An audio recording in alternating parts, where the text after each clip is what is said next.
just listened to a snippet of COVID Kingpin. If you enjoyed what you heard, then go and find us on any streaming site that you can think of. I hope you enjoy the music, and I hope you enjoy the video.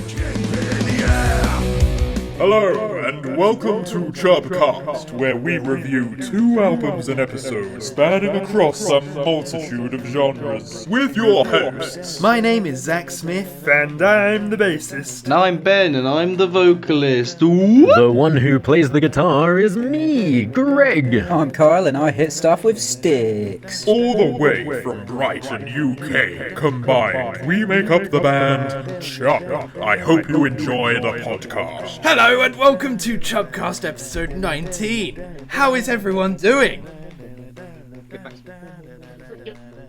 Hi. Excellent. Good to know. Nice one, lads. This episode we're going to be talking about Van Halen's 1984 and Children of Bodom's Follow the Reaper. What was Van Halen's album called, though? What? What was Van Halen's album called?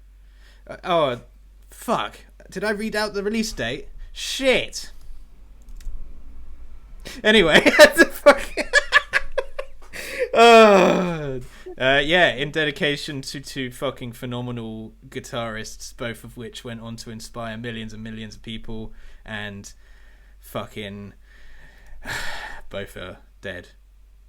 That's shit. Oh, that's pretty brutal, but this is Not funny. I guess in commemoration to them because they are so fucking sick. We've also got some singles. Van Halen Eruption, just because we're talking about Van Halen and we need to talk about Eruption, the song that I kind of put them on the map, really. And MF Doom, a hip-hop artist that died last year as well. This is just a big celebration of these 3 people's music careers, I guess, and we're listening to Rap Snitch Knishes. Knishes. So that's it. Yeah. Just an episode to look back at these guys', I guess, magnum opuses. I don't know. Yeah, yep. Buddy. What made them them? Yeah. In memory and respect of their legacy. Indubitably. Also, new music. We've got new music out. It's on YouTube. It's also on Apple Music currently. I don't know if it's Spotify yet, but it might be. If you listen to music on YouTube Music too, it's there. I don't know why you fucking would, but it's there. Why Amazon Music? Who the fuck uses that? But it's also there. It's fucking sick. Let's go, Chub. Wasters. Because we're wasters. Yes. Yeah, it's good. Listen to it. We like it. I was on my cross trainer today listening to the songs, just like, oh, yeah, fuck yeah. Let's go. They're good workout songs. Right. We're going to jump straight into Children of Bodom's Follow the Reaper.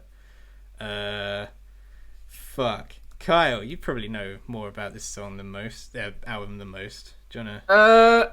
I think I remember I did the sort of like intro bit for it, yeah. So, Follow the Reaper is Children of Bodom's 3rd album, I think. They did Something Wild and then Hatebreeder, then Follow the Reaper.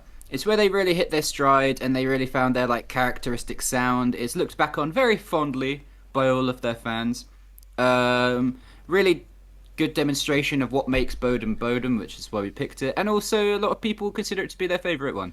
So it's kind of like a blend of the melodic death metal vibes of the Swedish Gothenburg sound that we mentioned before, alongside symphonic metal with lots of keys and synths, and it's kind of neo-classical in a way as well. Like Alexi Laiho is very inspired by like Yngwie Malmsteen and like general classical music in his playing a lot. Like he's famously done a couple covers of like Vivaldi's all of Vivaldi's Four Seasons and stuff, and he played a lot of classical music like on stage as his own solo stuff. So yeah, it's cool. He's a very screamy boy, he's a very shreddy boy. He does both at the same time. Wow. I can't shred and scream at the same time. One of these days, Zach, you'll be able to do that. Yeah, man. What did you think, Greg? Oh, actually, before you say anything, I didn't even realize that going into this, but yeah, this kind of ended up just being like a fucking guitar fiesta, right? Like both of these guys are like very well known for their guitar skills. So I guess for our resident stringy boy, it's like a tailor-made episode. Yeah, dude. I mean, I don't know if you guys noticed the sick solo in Rap Snitch Knishes as well. But that was I mean, it had guitar in it. Yeah, it did. Not quite as. That guitar was Eddie Van Halen too. They just got together, you know. It was him beneath the mask the whole time. That's why they died in the same year. Dun, dun, dun. Dun, dun, dun. Yeah. What to even say? Where to start? Yeah. Respect. I'm not worthy. Guitar gods in today's episode, so it's obviously quite difficult to critique because obviously they're both incredible. And it's hard when you're talking about Bodom as well. You got to remember to talk about the rest of the band as well as Alexei, because he's like the focal point, and he's clearly so good at both guitar and screaming. Well, singing and screaming. I don't know. Is it him that writes all the music? No idea. I know he definitely throws all of the like riffs and vocals together. I'm pretty sure the keyboard player has a fair bit of say as well. But yeah, for the most part, I think he's like definitely the leading influence on their music. Yeah, it's a hard band to talk about because like I don't know when I started listening to Bodom, but I was very young, and it's one of those bands that I liked before I understood anything about music. And they're just good in every way. Obviously, the riffs themselves are really complex and satisfying and like well put together, and there's lots of nice interacting melodies. I'd say they land more on the melodic side of melodic death metal than like a lot of similar bands. Like there really is a focus on interesting melodies over like in your face heaviness, which I really like. Yeah. For me, like one of the things I really noticed, like actually analyzing the album and listening to it, because I listened to it twice in the end, and yeah, they really marry the guitars and synths together well with the guitars and the keys and stuff. So it's like, yeah, it is very symphonic, and it's like I feel like it's very shreddy, but a lot of it is like the best parts of Bodom for me are parts in their songs where it's just like it's just like the little jammy bits in between, like the little interludes and stuff that really like, give it that flavor for me. Wait, what riff was that? It's in Bodom After Midnight. I've literally wrote, especially that one riff that seems to swing side to side, and I think it was that one you just sung. I love that. Yeah. It's so good. It literally feels like you could like swing dance to it. It's so good. It's really annoying. It's such a catchy riff, but it reminds me of like a children's TV program theme tune, and it was killing me earlier. Like I can't remember which one it is. That riff that you were just talking about. I really can't remember. Oh, Art Attack. Maybe. Yeah. I think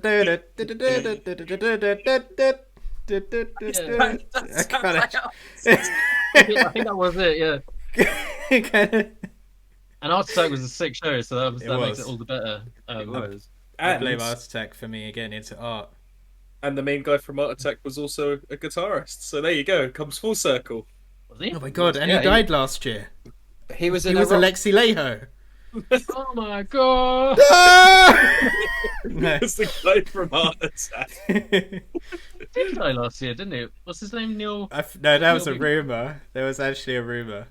A hashtag to ask I'm sure he's whatever, still alive. and he like tweeted out just saying like, I'm still alive.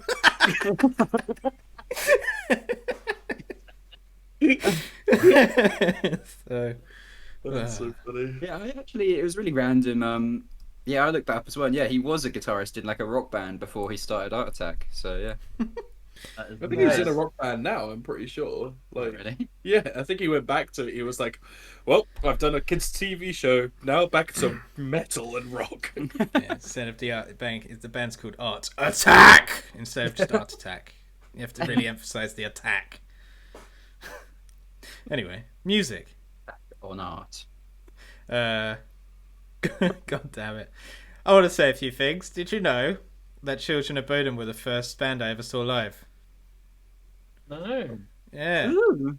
The I first assumed it band was I ever a saw new live. CD or something like that. No, AC/DC were close, but the first gig I ever went to was Slipknot, Bodom, and Machine Head at Hammersmith Oh, Apollo wow. in 2008.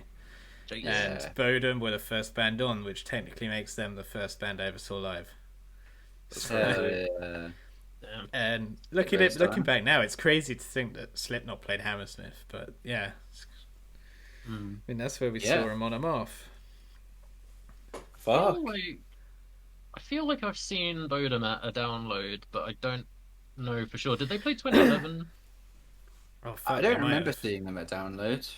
I've seen them I might twice be at imagining- Bloodstock, Huh. but you might have. Was it Bloodstock? I only went to one Bloodstock. That was 2018, I think. They weren't at the one that we went to. Now, I No. always, in my mind, I'm like, yeah, I definitely saw that band, and then I literally didn't. Maybe it was Like, a there are loads of Machine bands that I Head have sister. seen that I don't remember.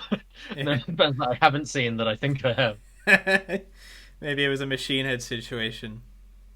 Yeah, but like the reverse, where it wasn't. Yeah, I didn't see Yeah. a band, and yeah, I just invented it. Yeah. Another thing, these are one of Claire's absolute favourite bands. In fact, by the song Mask of Sanity, literally every fucking song in this album, Claire was just like, oh, I love this song. Oh, this song's so sick. Oh my god, it's so good. I love this song. And she was like, this is a 10 out of 10 album for me. She absolutely loves Children of Bodom so much. We've got a signed picture of them up on the wall just next to our door. So Damn, boy. she Nice. was shook when she found out Lexi died, and she has not stopped playing them, which is great because they're sick. I do want to say actually as well that I'm actually really pissed off at myself because I've seen them 3 times now, and I literally listened to this album. I was just like, this album is so fucking sick. Why the fuck didn't I just get into them sooner? And I could have actually seen them live when and known the songs, but now I can't. It's fucking annoying, man. Too late to apologize. I'm sorry. Sorry, Alex. I'm Sorry, just Neil. gonna say it. Neil, whatever your name is. I'm sorry. Heart Attack God was damn my it. favourite show. He just comments on this CHUB Cast like, I'm still alive. Nice. I'm still alive. Yeah, I've got like some notes, but Ben, do you want to jump in, throw yourself in? Dive through the camera and hit the audience in the face with your opinions. Yeah. Here's my face.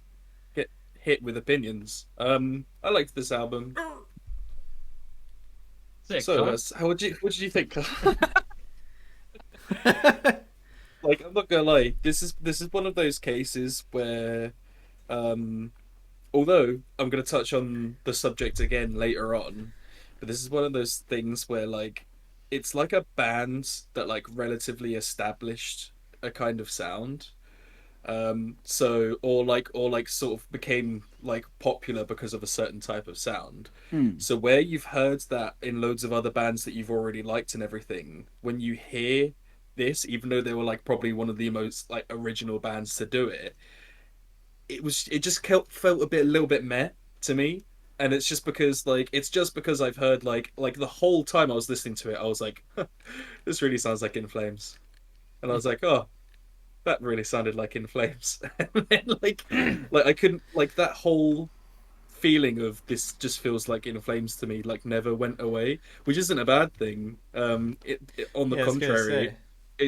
it sounded good, but like there was nothing that necessarily like popped out to me to be like, fucking hell, what the fuck, blah. Like it, I was just like, oh, the synth and the keyboard was nice with that bit of guitar. I couldn't tell you which song because they do it in every song. I get it. I was the same with Unleash the Archers because I'd recently Yeah. done a huge deep dive into power metal. So when we listened to them, I was like, oh, okay, I've heard this before in other power metal bands, Yeah, but they're still sick. yeah. Like they're definitely not bad, and it's not like it's pretty good, like for what they do, you know, especially when like the bits that do shine, like the like the guitar riff that you were saying in which song? The second song, I think it was. Bodom Yeah, After Midnight. Um, and Hate Me was a really good song as well. I really liked that Hate one. Me was sick. Um, Fun fact about Hate Me, Claire had that as her ringtone at school in like year 11. And she had loads of people whenever it went off being like, why do you have the Psycho theme as your ringtone? Psycho theme. You know, when the nut slashing in the showers. Yeah. yeah, no. Yeah. In the shower stabby scene. Yeah. Kind of sounds like the intro and the outro and all the tros of Hate Me. Which I'm In glad. the day That was- when Yeah. your phone ringtone had to be the intro of a song, so you just had to find a song with a sick intro or you're Yeah. fucked. Mine was Supersonic Sex Machine by Steel Panther. Because that just went Okay. straight into it. I remember. Do you remember Zach in assembly that time when I had a 6 by All That Remains as my ringtone? And it went off in assembly, really like full volume, and everybody was just. Did it get to the Oh. bit where he's like, yeah? No, I mean, that's the beginning, isn't it? Yeah, It's right. well, it's like God, it starts off with the like that really cool Oh, riff, yeah. and then afterwards it goes. He lets out a God. huge scream. I haven't heard that song in so long. It's a great song. Yeah, that whole album's really good. Actually, I might suggest that for CHUB Chat or something. The CHUB Fall Cast or of something. Ideals. But yeah, what was I saying? Oh yeah, mine was Paranoid by Black Sabbath. Just that first beginning, like Nice. dee, dee, dee. Classic. Yeah. Anyway, yeah, this album was good. I enjoyed it, and I listened to it twice. Once with Kyle, and then once when I was doing the cooking and the washing up earlier as well, just to give myself a refresher. Washing up bros. Washing up, bros. I also listened to this album while washing up. And then again while working out. Because it's Smashing a good plates. album to work out to. I really liked his vocals. It's one of those kind of. I was saying to Kyle not too long ago that it was the one. It's like those kind of screamy vocals that you can't really make out what he's saying a lot of the time. Oh yeah, you mentioned that in the React video. Yeah, Yeah, I so- watched it. okay. So because we because he's sometimes you can really hear it in like different, like depending on like people's different methods and everything Yeah. like that, and how they scream. But his was quite harsh and quite unique, in which like without like having like lyrics to guide me, I would not know of anything that he was saying. I mean, So- I didn't, to be Yeah. fair, either. Yeah. Which Yeah. isn't again, that's not necessarily a criticism of the band. It's just one of those things that was quite interesting to me. That was like, Yeah, it's one of those things that it's one of those things that took me well over a decade to adjust to. Was heavy screamy music. You don't look for the lyrics, you listen to it as a whole with the music, yeah, which took me a long old time to get my head around because I'm a lyrics boy. So yeah, But yeah. In a way, I'm sort of more impressed when a really screamy band where you can't understand them actually puts loads of effort into the lyrics and has like good lyrics. Because then you look them up and you're like, oh, if only I knew. if only I knew this poetry. Yeah. it's like an Easter egg. I Like mean, yeah. when you actually do find it, you're like, whoa. I feel like with Bodom though, like most of their lyrics are like, "Oh yeah, someone's gonna die. Oh yeah, fuck you. I don't care if you hate me." Yeah, but a great I'll example take- of like effort in the lyrics. But one I'll of the take your things I word was for it, gonna Kyle. well, yeah, I was gonna say like I still don't understand any of the lyrics at all, except for like the really iconic ones. Like I mean, I just talk shit about I don't give a fuck if you hate me. It's very edgy teenager, but I don't it's give a fuck.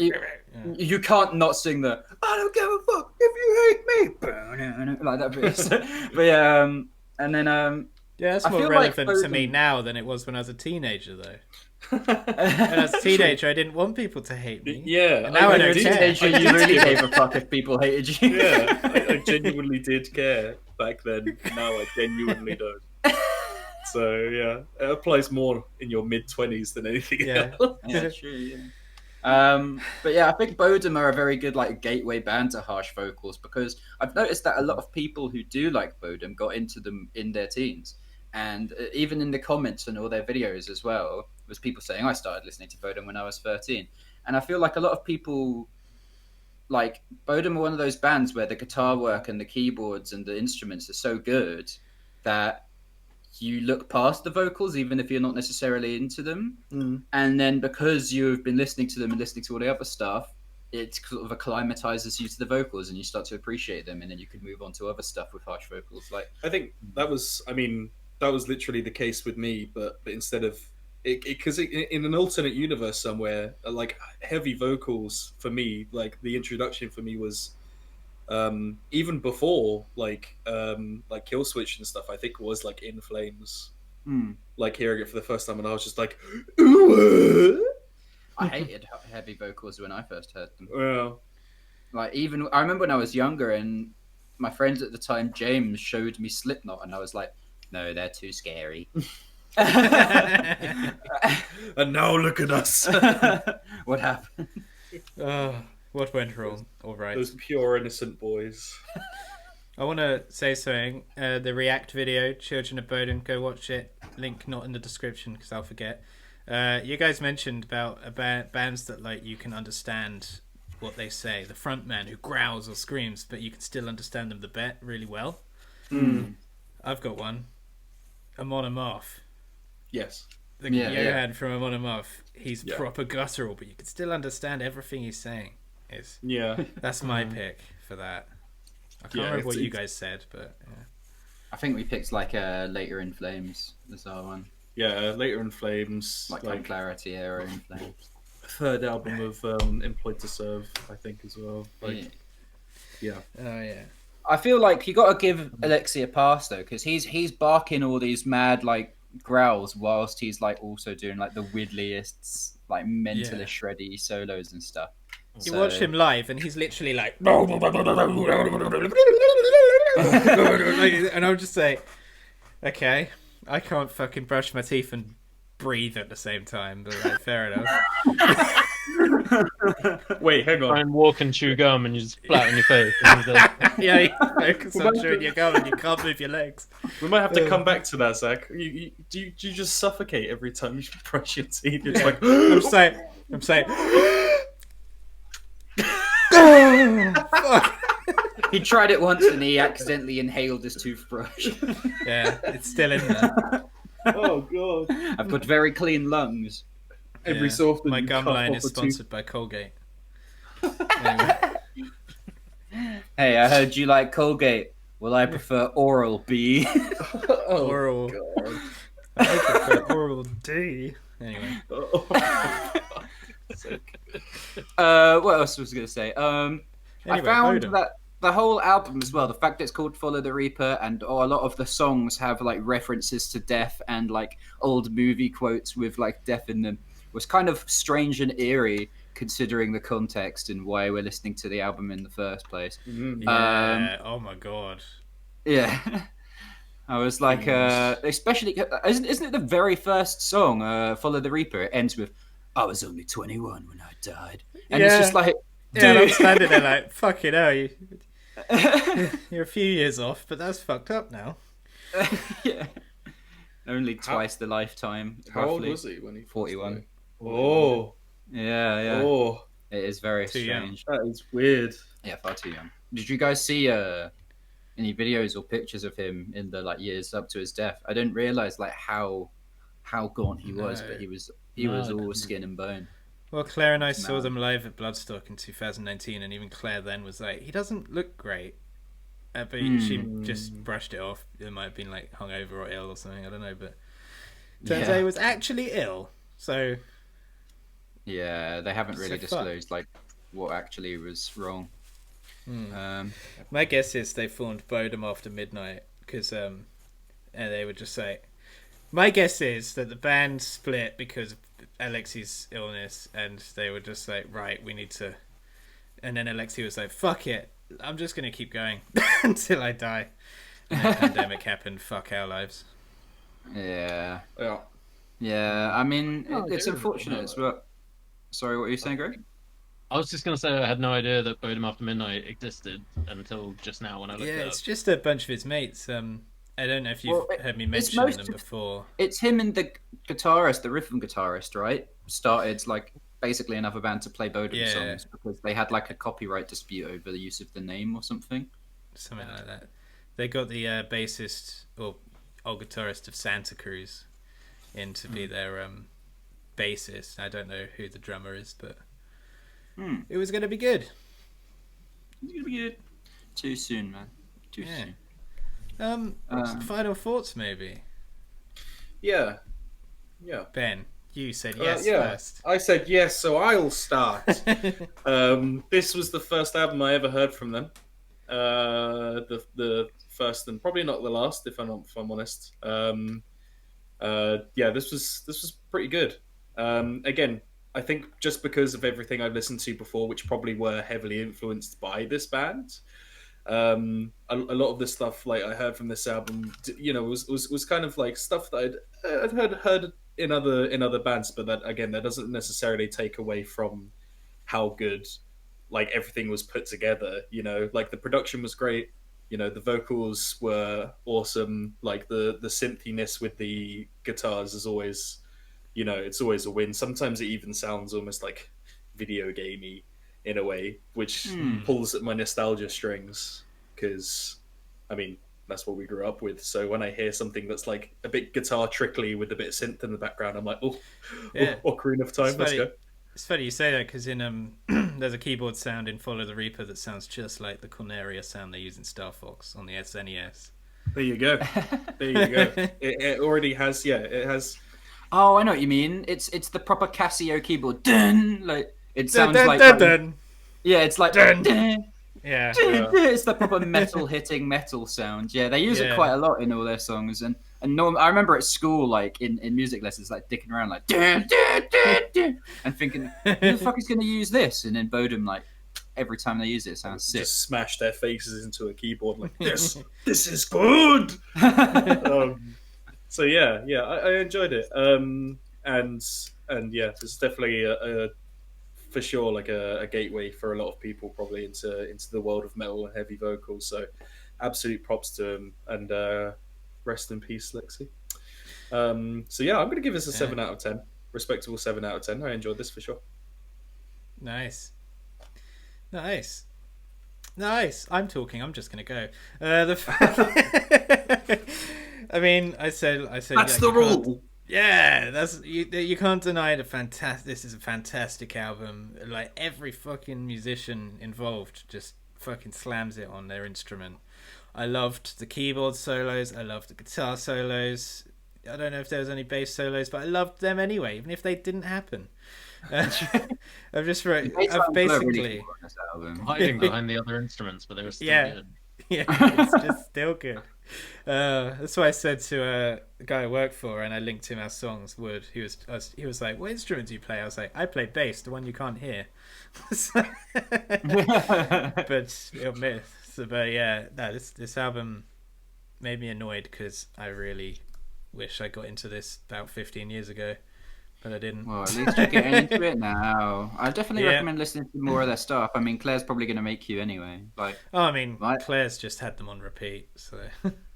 I mean, I think my favourite Bodom album besides this one is a kind of controversial opinion because it's when they started going for a bit more of like a commercial sound or more like new metal-y sound is Are You Dead Yet?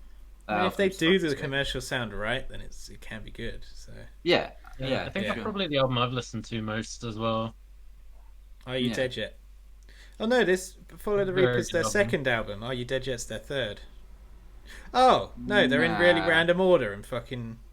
Yeah, it's their first one's Something Wild, the second one's Hatebreeder, and then the third one's Follow the Reaper, and then the fourth one is Hate Through Death Roll. I want to listen to Something Wild because apparently Alexei said it was largely inspired by Yngwie Malmsteen. He said he thought it was their most important album because it kind of put them on the map, and that was where the neoclassical influence like really came in. And I've been a big fan of Yngwie and like bands like Stratovarius and stuff for a long time, so I really knew Bodom had that influence. Now that I've noticed, like been told. I see it now. Hmm. But yeah, so I'm interested to go listen to Something Wild or whatever it's called. Yeah, I'm you gonna should listen to some- their Alexi's version of Four Seasons as well. It's really cool. Yeah, I never knew that was the thing either. It's very true to the original. Oh yeah, they always do covers on the. Claire told me that they have a different cover for, I think maybe just this album for every was. region. Is Helion a cover? Helion is the cover. Hellion is the cover of Judas Priest. Right, the- no, it's it's not. like the, isn't It's it? not. Helion is the intro song for Electric Eye. Yeah, in for Judas Electric Eye. Priest. Yeah. Electric Eye is a different song though. Oh. Helion is a cover of Wasp. A Wasp song because Oh. Alexi Laiho was really into Wasp. I need to go listen to that thing because Helion was one of my favorite songs off this album, and I was like, I'm sure because it didn't quite sound like Bodom, so I was like, I'm sure that's the cover. Yeah, But it's the cover. Never listened to Wasp, so Wasp is sick. Neither have I. I've never listened to Wasp. yeah, either. you've told me about I Wasp. mean, I'm before. definitely. I've been toying with picking them for a while because they're on like the heavier side of glam, and I think you guys might like them. They're more Motley Crue, less Whitesnake. So, Yeah, but, fuck yeah. That sounds I hate good. Whitesnake. but yeah, I just give them an 8 out of 10, just because they're sick and I enjoyed them, and You made me feel the 8 is good. closer to a 9 than a 7. That's my new thing now. Copied it from Your Movie Sucks. Let's go. So it's like It's 8.9, 8.5. Anyway, 8.51, therefore you round up. yep. Do you Greg. wanna? Oh yeah, no, go on, Greg. Yeah, I was the one speaking. That's the rule. That's the new rule. Zero. Yeah, I really love this album. I've got to say, I didn't see it the same way that you did, Ben. Like, I find them quite distinct from other sort of bands of the same genre. Like, if I feel like if you show me a Bodom song, I would recognize it. I don't know. It's something to do with their particular style of guitar. Like, they just have an amazing talent for catchy riffs. It's the And- keyboard as well, isn't it? Like, Yeah, In and the Flames keyboard, don't like, have keyboard, do they? Or am I? They have a Yeah, lot my of. memory. I think they have a lot of Cynthia stuff in there. A lot of their older Cynthia? albums. That's a new one. That's a new one. like if you like listen to like things like Come Clarity and Reroute to Remain and like a lot of their newer kind of albums like from 2000s onwards. They're pretty synth. They've got this synthy kind of extras on them. So that's the synths, the original synth, Cynthia. the Yeah, synthies. I see the comparison, but like, yeah, for me, Children of Bodom really stand out. They're unique, and the way that they bring everything together is really, really fucking special. And this album in particular is really amazing. I need to go listen to all the albums all the way through because I have like songs from each album that I like, but I don't think I've ever done a full-on deep dive for them. Like I've listened to Are You Dead Yet quite a lot, and I've added every single song on this album into my like bangers playlist. But yeah, I'm a big fan, and I'm gutted that I may or may not have ever seen them live. I think not, but if I did, I don't remember. So that kind of sucks. But yeah, this album's pretty fucking amazing. My favorite songs probably Bodom Off Midnight, Mask of Sanity, and Hellion. I would say probably my favorites off this album. And I'm gonna give it a 9 out of 9. Let's go. A 9 A out of 9 9. out of 9. Perfect. A perfect score. Sick. Well. So for me, yeah, this has always been my favorite Bodom album. It gave me some nice nostalgia-y vibes of listening to them back in the LimeWire days. I think. I think me and Josh discovered How old are you? them. I'm an ancient being. But yeah, definitely slaps all the way through. The one critique I have for this album is Alexi's vocals are a bit Alexi's later. his Lederhoden's are a bit monotone. Like his vocals like are very like for the whole album and always have been. But at the end of the day, like as we said, I don't think the vocals are like the focal point. He's the vocal point. He's smashing his guitar at the same time, so I doubt he's like really super focused on the vocals, but they still sound great, and they're very. I agree with Greg. I don't think you can really listen to Bodom and think that they're anyone else. Like, the vocals are so distinctive, the guitar style and sound is very distinctive. Like, their use of keyboards and synths ties in with each other and really differentiates them from like so many other metal bands, in my opinion. And they're like very vampy. They've got really nice catchy riffs, as you guys said.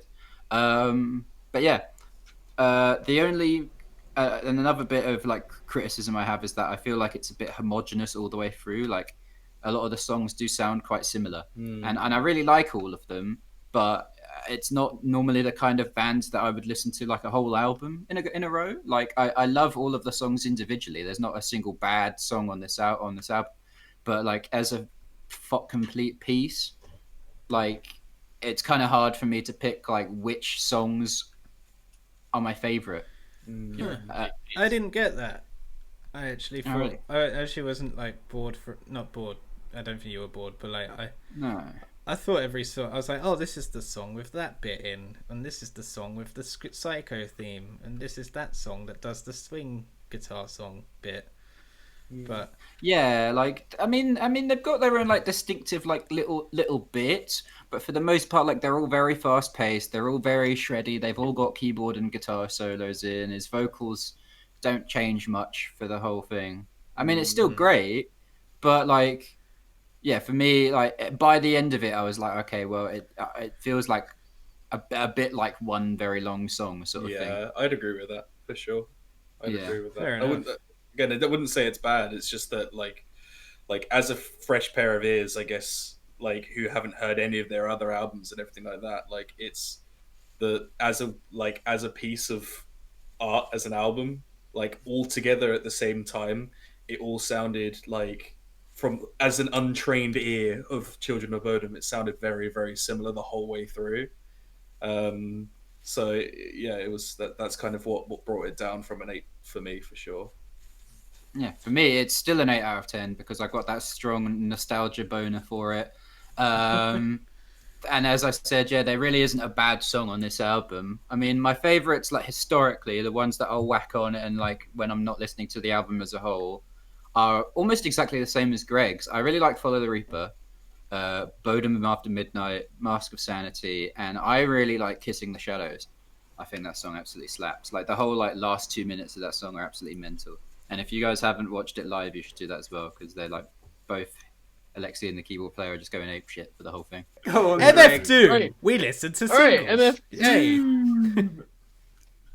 Yeah, it's your boy MF Doom, rap, clandestine rap legend who I had never listened to properly before this. It's one of those things where you always know that they're a big name and you probably should put the time in and like see what it's all about, and then you don't bother because you think you got all the time in the world, and then they fucking die, and then you're like, oh shit.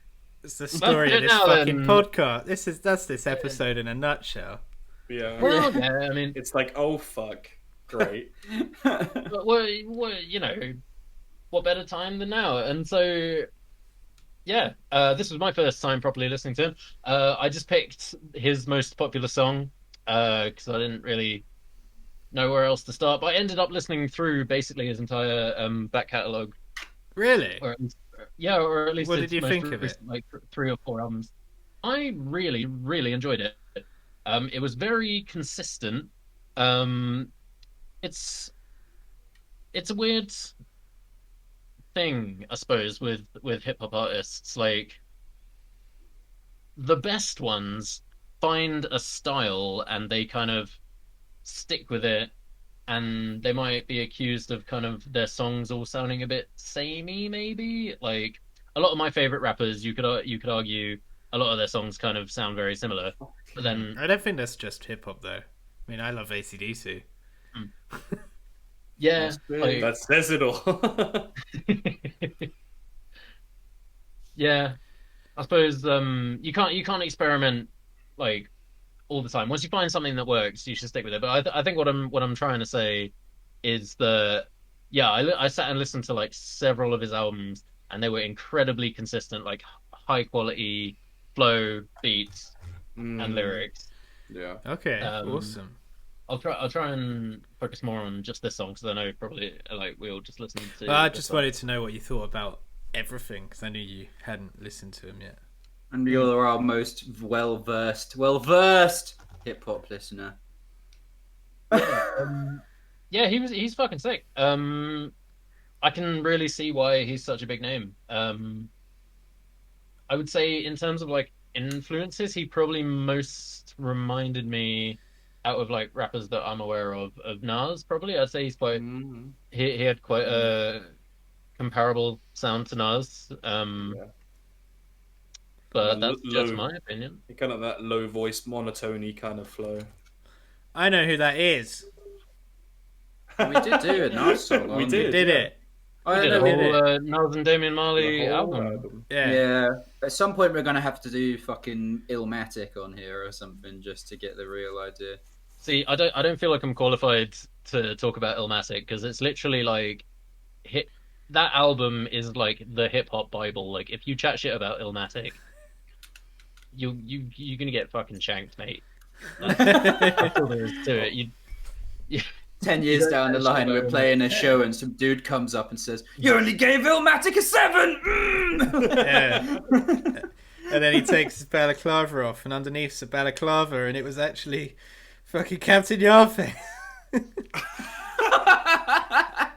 I thought you were gonna. For a sec, I thought you were gonna say Neil from Art Attack. Then. Oh. the balaclava. Yeah. I prefer Come on, Captain. man. We were saying like we were half expecting when we post. It would be really funny if when we posted our songs, Captain Yarface did a podcast just talking shit about them. Yeah, but he has to be Oh, like, love wow, this is really shit, but the bass is really good. Just be one big meme. Yeah. Well, I genuinely mean, love it. this is a huge tangent. I'm going to quickly say it. When Ailstorm, I think it was Ailstorm, released Tortuga, Captain Yarface did a reaction video on it. And then Chris Bose did a reaction video of Captain Yarface's reaction to Tortuga. And then Captain Yarface did a reaction to Chris Bo's reaction of... Just kept going. It was just them having a nice conversation by the end of it. Yeah. Anyway, How are the wife and music. kids? Rap snitch knishes. I'd never listened to motherfucking Doom before this, and I thoroughly enjoyed it. The first thing I realised was, the album art and name had me creasing, because the album's called Food, which I guess is I just can what you relate get when to you that. swap. It's what you get when you swap the F and MF M in Doom. his name. Yeah. So it seems the whole album is like food related. Because we were looking at Genius, and he was like, "Yeah, well, we were just tying a song about the importance of like not snitching in the hip hop world with food, which are knishes or nishes. I don't know. None of us know what it is. I guess it's an American thing. The guitar and the background, the beat is very nice and funkalicious. It kind of gave me my favorite hip hop artists are A Tribe Called Quest, and it kind of reminded me of them. I love A Tribe Called Quest. All of their hip hop beats are very like kind of jazz and blues influenced, which was a similar sort of story here. And I thought Mr. Fantastic's verse, the first verse, was also really good. He has a very nice, smooth baritone voice. And then MF Doom's got like a very characteristic voice as well. Like he's kind of got that like sort of little bit of nasally, sandpaperish quality to his voice, but at the same time, it's still very smooth and nice to listen to. So yeah, and the lyrics were all very well thought out. But I ended up, me and Ben read the lyrics briefly before this, and he had some bars, bruv. So yeah, Fat bars. Do you have any bars to read out? I closed them because we had to reset the computer. Rip. Well, maybe whilst Carl has a look for a few bars. It was something like the one line I really remember was something Ben. like "Snitches get stitches, whether they're wearing a bubble vest or a double breast or something." Fair enough. I I don't get it either. I just laughed. A bubble Yeah, I was vest. like, A bubble vest Yes. is like really dodgy, cheap like vests that people on like in the ghetto would wear, but then a double breast is like a double-breasted jacket. So it's saying if whether you're rich or poor, if you're a snitch in any industry, you're gonna get beats and stuff like that. See, I thought a bubble breast, whatever was like bubble wrap. Someone was wrapped in bubble wrap. That's the first thing that came to head. That's probably why I laughed. Anyway. Pop through Like, your you know, bubble. in like rap when they say you're gonna get popped, that's what they mean. They just come to your house and they pop bubble wrap whilst you're asleep, so you just don't get any sleep. like, You're like, no, please let me But sleep. they don't just do it endlessly. They just do it occasionally. Yeah. As you're Just about as to you're nod drifting off. off to sleep. Yeah. Don't get used to it. You're literally about to fall asleep and there's just like a tiny pop next to your ear and they're like, yeah, motherfucker. Yeah, get popped. You like that? I'll pop a bubble in your bedroom. Yeah. Anyway. Anyway. Yeah, Yeah, what were you going to say? I was gonna say, yeah, I really liked this. It was. I was saying to Kyle the not necessarily MF Dooms, but Mr. Fantastic's flow. Actually, both of them to a degree was very like 90s esque. It sounded quite like kind of like NWA sort of like flow. I'm not really sure how to describe that. I think in the way sorry to cut you off. To be fair, this song came out in 2004, which the 90s still bled into those years. Yeah. Okay. So- That's to be honest, that's probably why. Then in that case, like it's like coming sort of out of that era. I think where it's kind of like a relatively relaxed like vocal delivery mixed in with like relatively harsh vocals or like harsh lyricism, like obviously because he's saying about beating the fuck out of people that snitch, or like saying that snitches, the old classic snitches get stitches stereotype thing. It's a clever twist on the snitches get stitches. Yes. Very much so.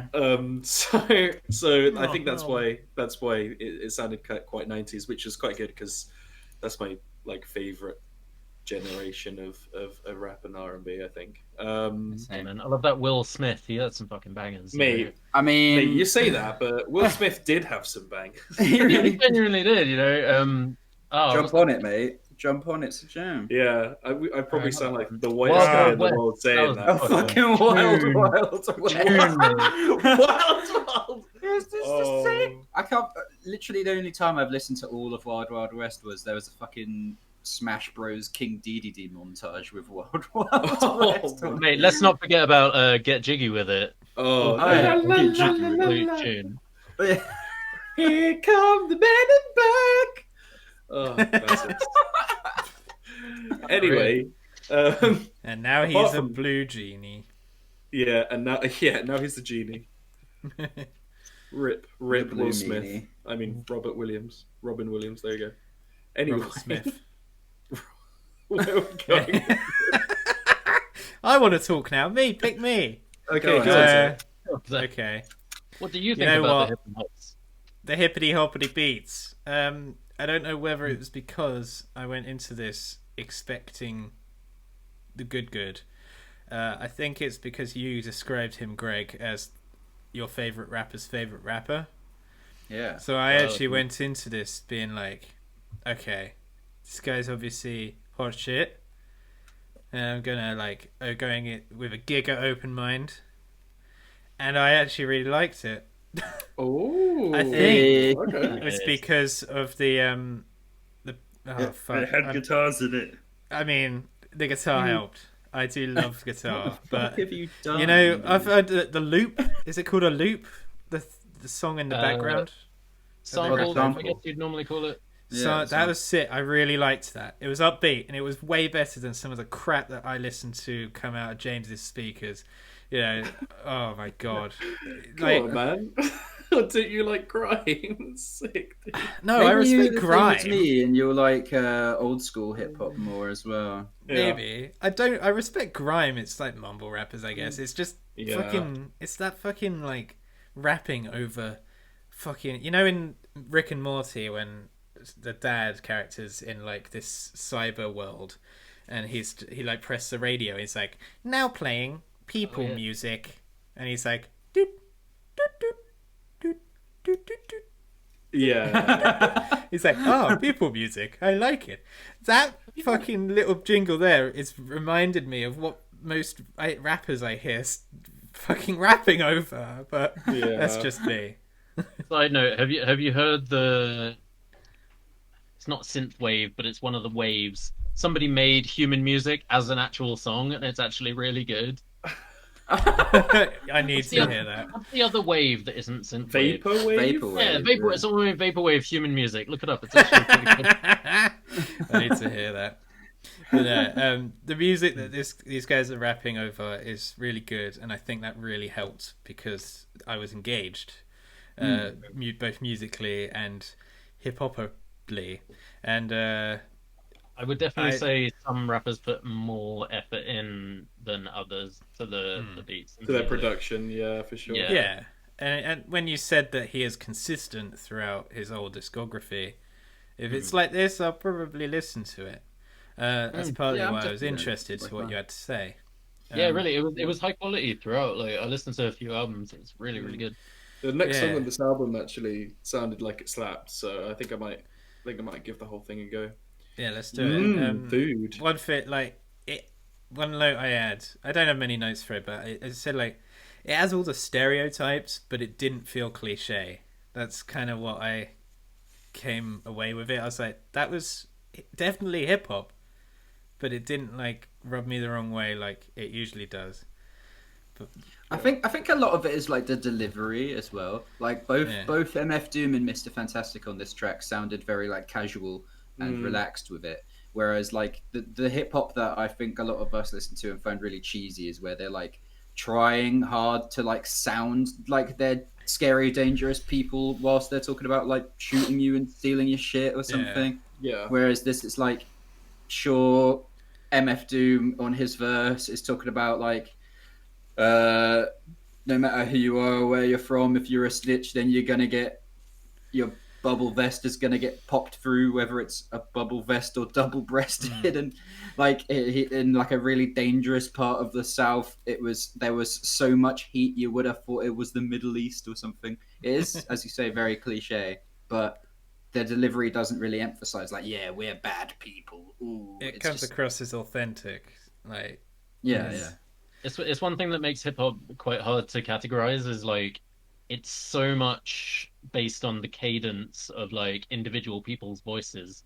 So whether you got like one or two or three rappers on a song, like what subgenre it falls into really just depends on like that unique voice. It's a bit like we were talking about with the Rugged Man and Afro single that I did before, where like one of them is more aggressive, one of them is really calm, and like the lyrical content is different, but like yeah, it really comes down to kind of the first impression that you get from a person's voice. It tells a lot, but it's quite hard to like express what you get from just a voice. Yeah, I love collabs. Like that's one of my favorite things, like in rap, because it's just like, especially if it's like two or three artists that you actually know as well.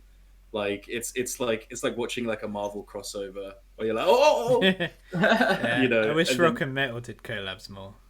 But yeah, they never like they don't seem to ever do it as much, and then you see like collabs all the time with like specific like either R&B or rap musicians and everything like that, and it's so like fun.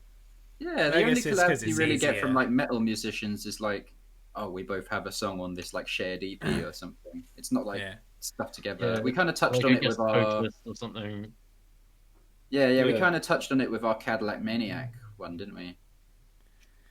I suppose it's because like a rock or metal song takes more writing, whereas like in hip hop you'll have a cipher where like all you need is the beat, and then like You just say, hey, sometimes this they is your freestyle part. over it, or they might have writtens that they like adapt to fit a certain beat, but like it's more easy for them, I suppose, to just come in on an unknown like track and lay down some shit. Whereas if you're like a metal guitarist, there'll be a lot more thought put into it, I guess. Yeah. Yeah, I guess you've also got to think about tone, because like, if you've got a guitar tone that sounds good for your singer that you have all the time, then you bring in a new singer and he sounds crap over the tone, shit like that. Yeah. Maybe. Yeah, But yeah, no, I liked this song. I did. Yeah. And I'm going to listen to more. Give it a I thumbs also up. want to like touch on, mostly because I haven't really listened to much rap myself. I can't remember if Dirty Dyke or Dave did this, or Naz and Damian Marley, but the song had like a chorus that, Yeah. and I just Yeah. I just like that and I really liked the chorus. So Yeah, I guess in rap you call that hook. It is Yeah. quite common. Yeah, a lot of rappers will include that. yeah, maybe Sometimes I missed they don't. it for It'll just them. go verse, finish. But Yeah, yeah. no, fair enough. I liked it. Thumps up, Thumbs up. Thumps up. Thumperoonie. Oh yeah. Hooray! Woo. We had another single, Eruption by Van Halen. Halen. Van Halen. Really good. This is a song on off of Van Halen 2? No, Van Halen 1. It's off their first Van album. Halen, yeah. Yeah, Van Halen 1, 1978. Correct me if I'm wrong, but this is the first song with finger tapping, right? I don't know if it's the first, but it's often considered like the most influential. Yeah, I think I read that, like, he said that, hang on, I've actually got a note on it somewhere in my notes. I actually thought of this. Ooh! That's a lot of words. That's not the right part. I'm gonna keep talking to not have dead air. Basically, yeah, he said that he doesn't consider himself to be the inventor of tapping, but he does consider himself to be like the guy who really got it out there and popularized it, sort of thing. There was like even like classical flamenco guitar players were using finger tapping before him. And a lot of them were using like capos, which basically do the same thing in a way, but like Sort of. finger tapping that like Eddie popularized is like the one where it's like, okay, I'm gonna hold one finger on this part to act as the capo sort of thing, basically. And I feel like a lot of guitar players, especially at the time, heard this song and were like absolutely mind blown because yeah, not many people had done it at all, especially not in like a shreddy solo with electric guitar and stuff. Yeah. And Changed one the of the game, other, for sure. But, yeah, one of the other things I found out from my research is that Eddie may have like inadvertently invented the volume knob. What? Why? Well, like old amps didn't have a volume knob. They just had Right. like okay. it's all based on like the wattage of the amp. So like he said, like the first amp he got, he really wanted a Marshall, and it was when Marshall had just started becoming popular. Yeah. And basically, there's a little story of him. Let me see. Where did I put this? Oh, it's in my singles section. I'm a dingus. Here we go. You big So- dingus. He used to work at a music store, and a Marshall amp came in, and he'd only seen pictures of them because only Eric Clapton and Gods play those. He said, "I got to have that amp," and so he worked with someone to buy it. And we were already too loud as it was, and now I had a 100-watt Marshall. It was so damn loud. I did everything to turn it down. I had to face it towards the floor. I tried facing it towards the wall, but it was still too damn loud. So I saw an ad in the paper for another Marshall amp and thought maybe this one would be different. Well, it certainly was. Because when it showed up, I plugged it in and it didn't work at all. But when I picked up my guitar, I was like, this sounds amazing, but just really quiet. So then he said I could control the volume of the amp with the voltage. So he took it and hooked it to the light dimmer of the house and blew up the light dimmer of his house. So finally he went to this like Radio Shack place and said, hey, do you have any kind of thing that's like an industrial variable voltage transformer that I can use like a light dimmer? And he said, yeah, we got this thing called a Variac. And he said, okay, cool. And yeah, he plugged it into the amp and he'd lower the voltage of his amp. And he used that to change the volume of his amp before there was volume knobs built into his amp. Wow. Insane. I never knew that. Yeah. So he was actually playing gigs in like smaller venues or bigger venues. And he was like the only guitar player at the time who didn't have to just get a completely different fucking amp to change the volume. He had just had this like fucking industrial wattage thing that he lugged around with him. Whoa. Oh my So God. intrigued as to how he hooked it up to his light dimmer. That sounds ridiculous. Yeah. Oh my God. Why So nutty. We've got it easy now. Yeah, Yeah, sure. that's how you know that like the OG guitarists back in the day were like part electrician in some kind of way. Oh yeah. Because when they were trying to find new sounds and revolutionize like different types of sounds and stuff guitar, like they went like they fucked around with their amps and shit because they just could.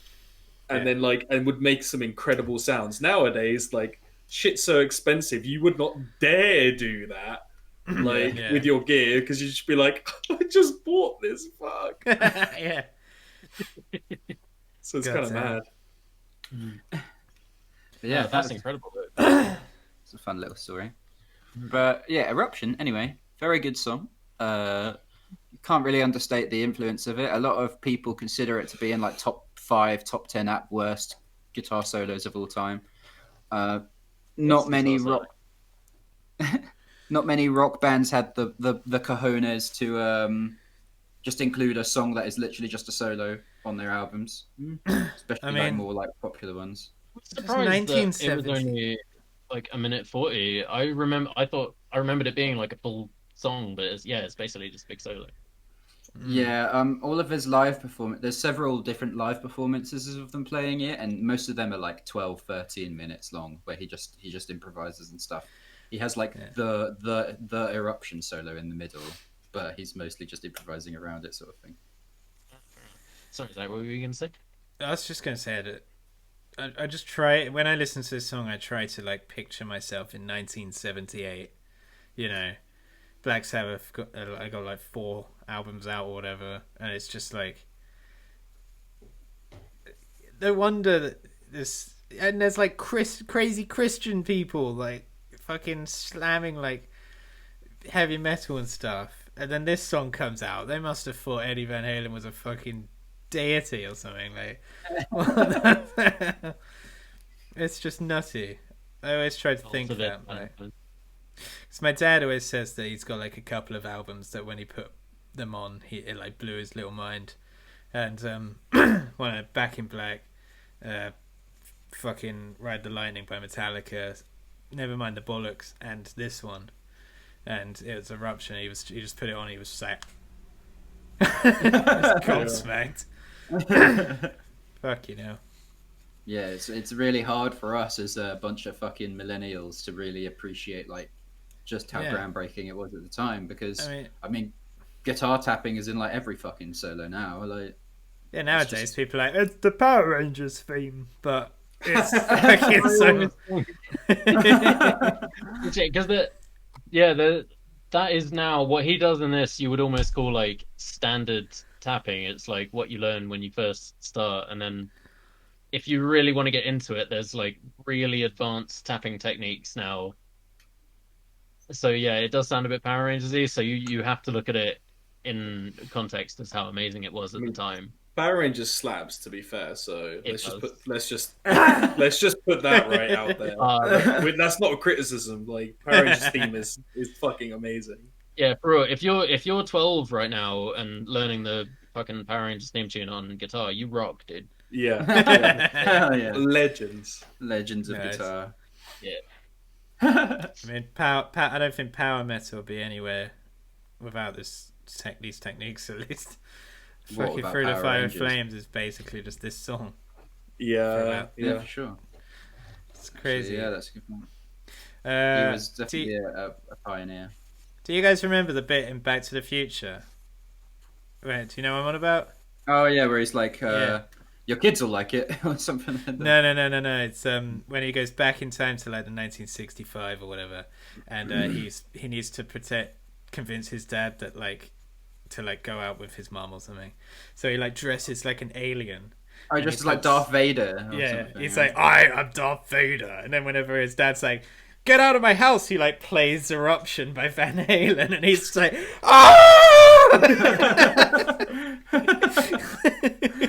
I didn't realize it was that song. What the fuck? Yeah. It was Eruption. Hell yeah.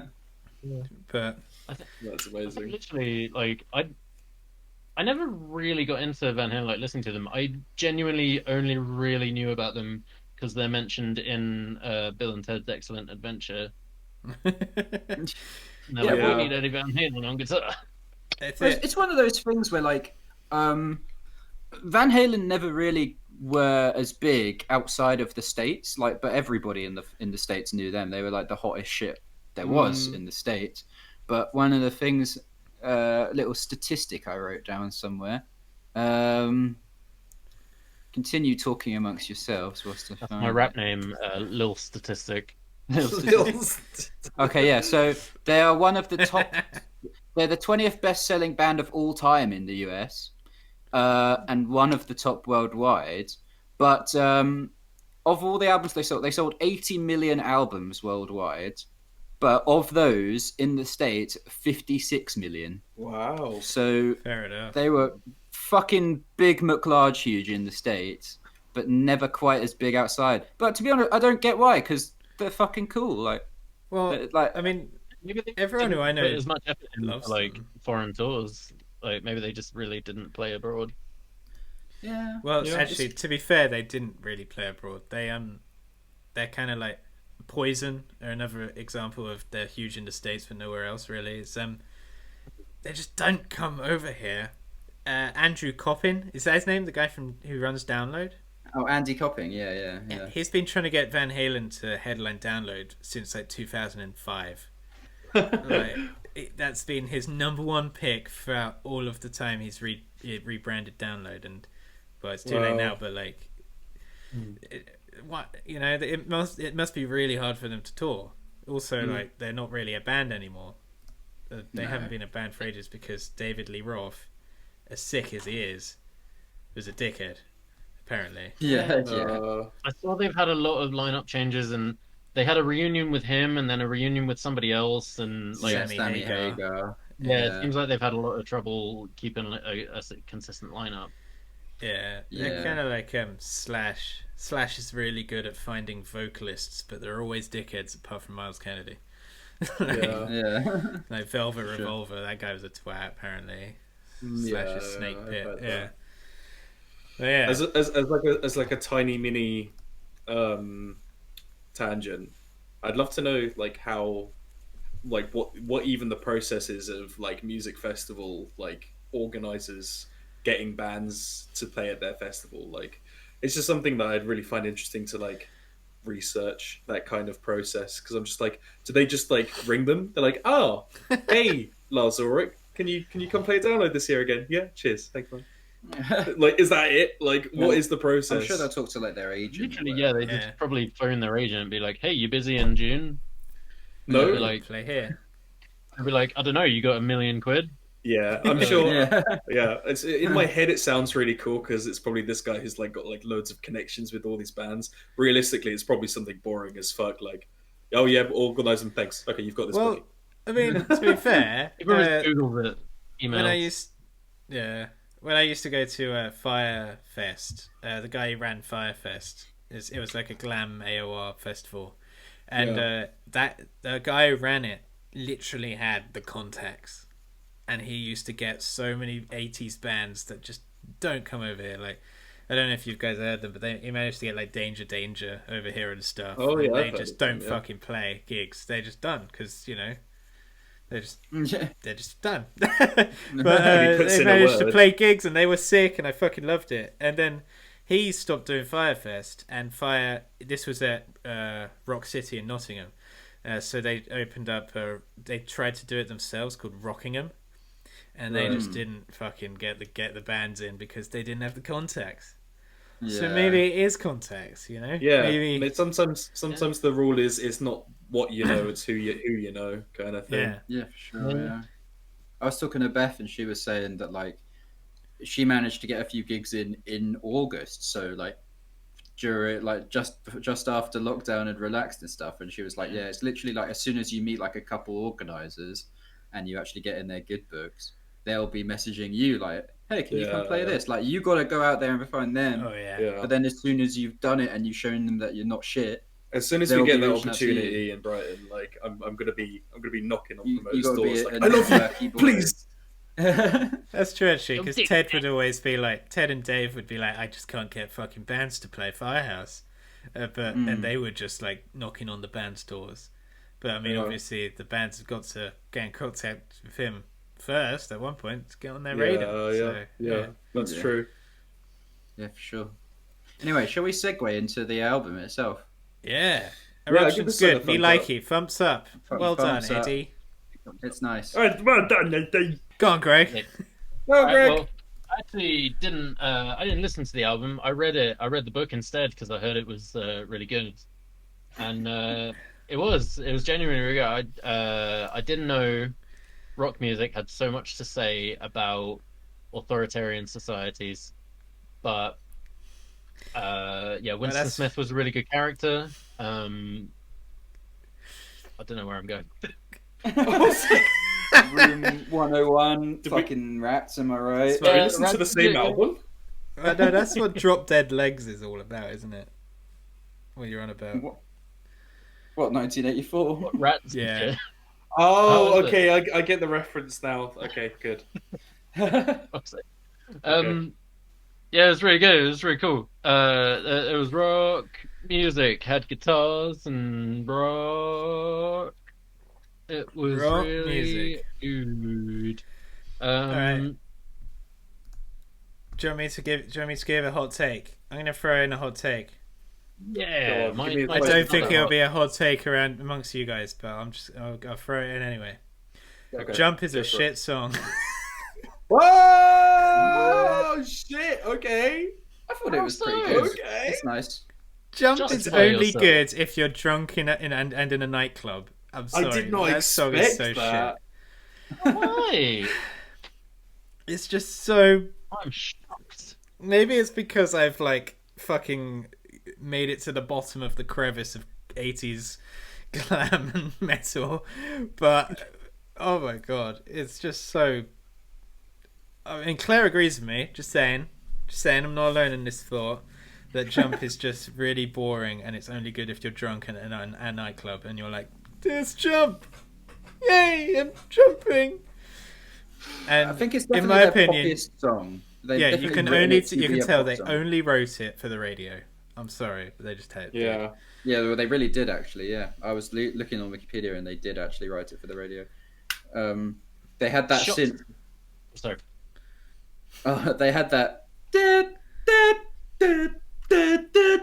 like kicking about for ages, and Eddie was like, "No, it's fucking shit. I'm not gonna do that." But then eventually they were like, the record label were like, "We need a poppier song, guys." So they went for it. And now it's their most popular song ever Yeah. made. Yeah. So I mean, Yeah.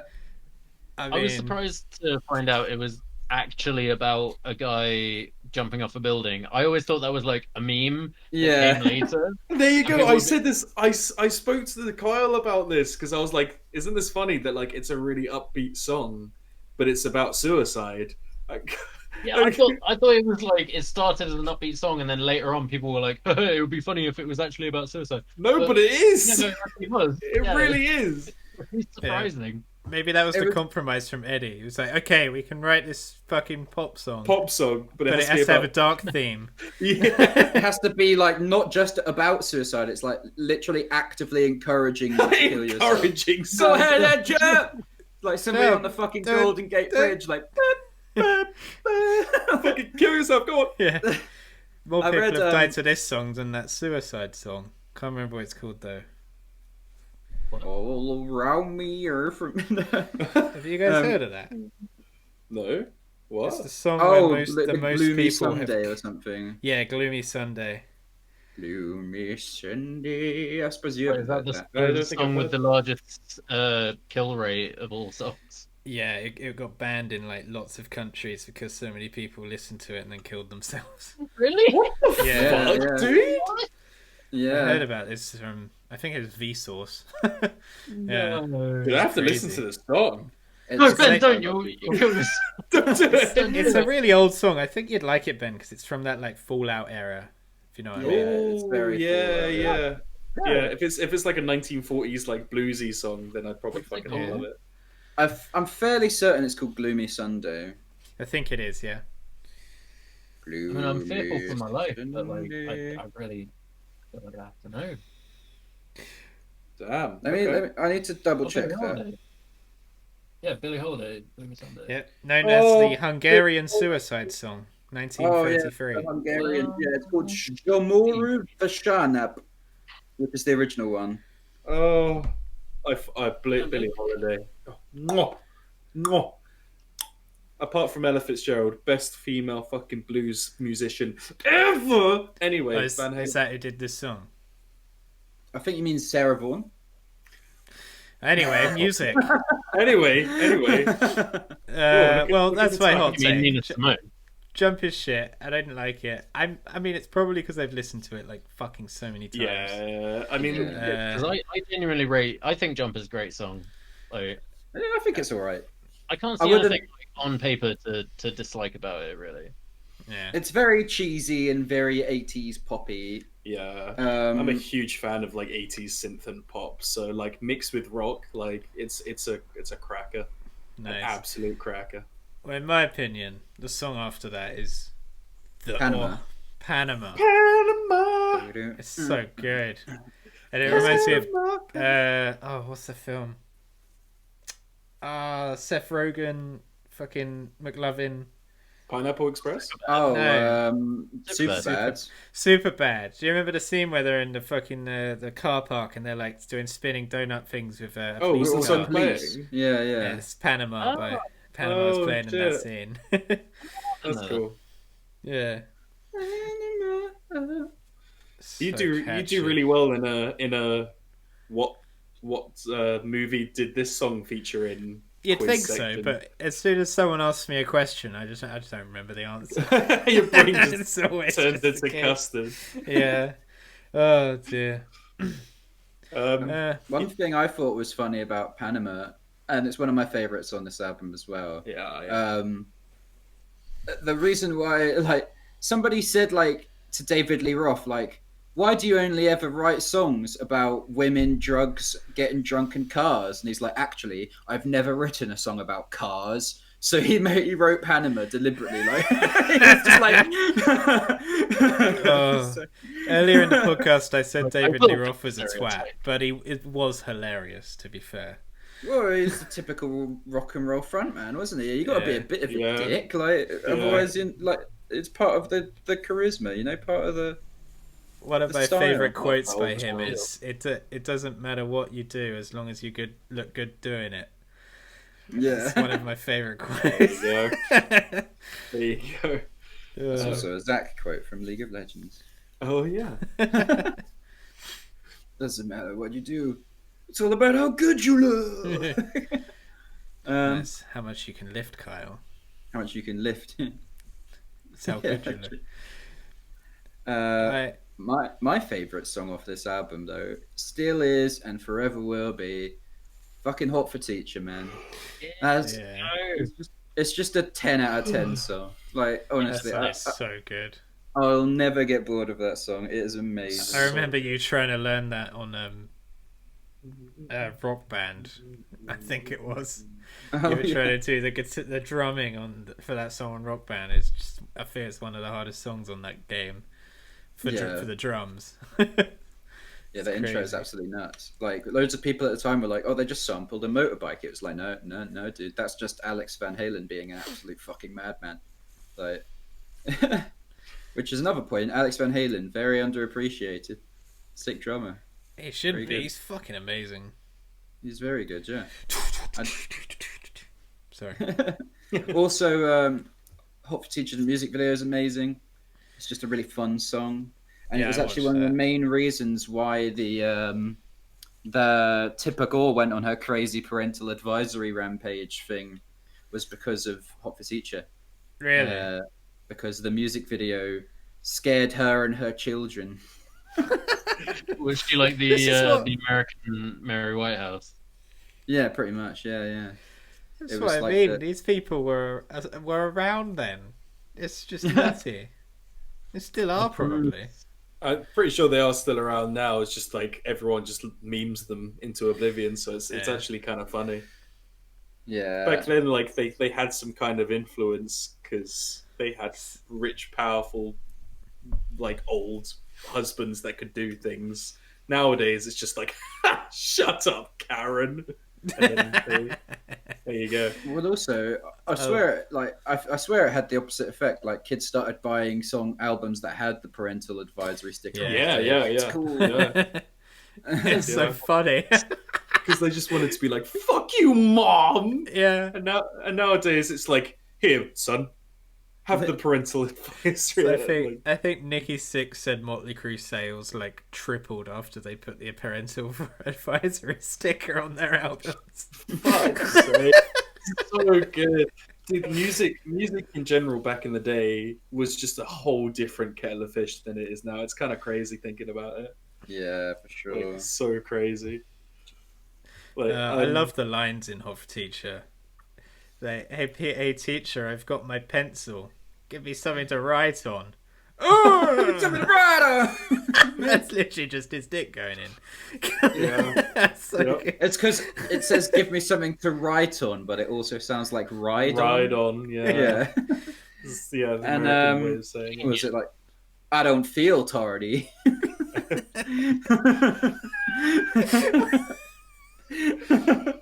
Oh, Yeah.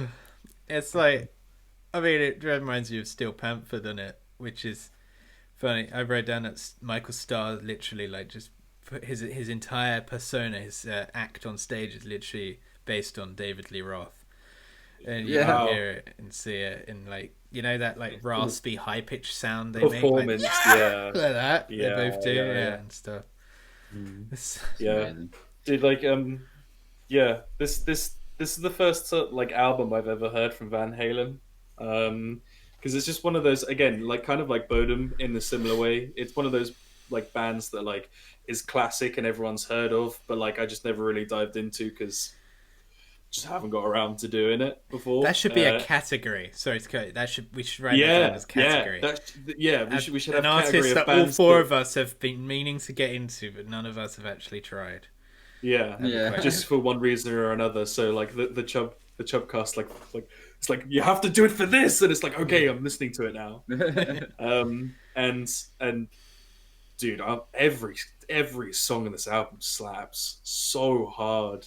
Like, interestingly, what I was saying before, which I said I'd come back to with Children of Bodom, is when I was saying about how like an album that's sort of made before, like that kind of revolution, like, it creates like a sound, for example, right? Or is like one of the first to create like a certain kind of sound. Sometimes, like, if you've already heard bands that have been influenced by that, they can be left in the dust a bit. So when you guys were saying that, like with Eruption and like the finger tapping, like nowadays, like we see that as kind of bland because I mean everything has finger tapping, right? Well, this album, I did not feel that at all. Like, I went into this album like kind of pretty fresh, like, but I still heard a lot of these songs from like popular media and everything. But even how still, many times like, did you go, oh, I've heard this before? like pretty much every single one up to like I'll Wait. Like the first like 5 or 6 songs of this album, like I knew all of them. Like not like word for word, but I was like, oh. Yeah. And like the whole thing slapped so hard. Like it was so refreshing to like just get like classic, like not too serious, slap your face, tits, cars and ass, like rock and roll. And I fucking love that so much. Like Wow. so yeah, so much. Join the club. Literally all I listened to for about 2 decades. Well, no, 28. 1 decade. Yeah. I mean, yeah, like 3 songs on this album, just about 4. It's like I'll Wait. I was like, oh, it just sounds like a love song, right? But then I looked up the lyrics and I'm like, oh, it's actually about a guy obsessed with porn. I don't know about you guys. I got that when I listened to it. I was like, I didn't get porn. I got like porn magazine or like model in a magazine. Yeah. I just wrote down if this song was right now, it'd be the simpiest song Can you imagine? Yeah. Someone writing a song called "I'll Wait" for an OnlyFans girl. It's so Dude, I'm fucking not- embarrassing. I think we should genuinely write like an OnlyFans song. I'm not gonna lie. I don't think how, no matter how ironic you try to come across, it just won't. It just, nowadays. We'll call it Only Plans. Only plans. Only Plans. I just Only thought that was plan funny for when I was marrying you. listening to it. I was like, "Fucking hell, Dave, you simp." You little simpy boy. I've never seen an angel until I turned the page or something.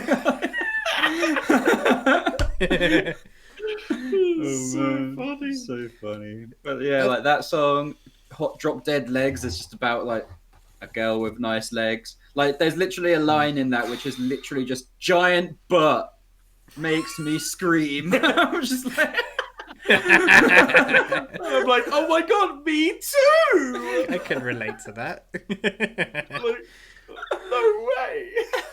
That is so good. Girl Gone Bad is about like a butch girl who could beat you up and him being into it sort of thing. Really? That song, that riff, I swear I've heard it somewhere, but I could not put my finger on it. that song is just like Riff City. That It sounded very Sonic the Hedgehog to me. maybe Sonic. I definitely heard it before. That was the only song on the album where I was like, "Oh, I've heard this before." 'Cause I'll tell you what, I've never heard Top Jimmy before this. Yeah, nor had I. That's a great What a song. fucking song!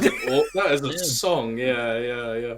I'm sorry, I might be wrong in saying this because I'm quite naive in the sense of like technical guitarists, but some of the techniques Eddie uses in that song sound like some of the stuff that Josh Garraway listens to nowadays. Like the whole, it sounds like he's like using like proper like finger techniques and stuff. Yeah, I he might be uses wrong in like saying that. harmonics really tastefully, and I put that as well. For Like his use of 1984. harmonics is actually disgusting at the beginning of Top Jimmy. I'm like, oh, it's so Yeah. pretty. I was just literally being like, I swear I've heard Josh Garraway listen to songs like this, and this is fucking Van Halen.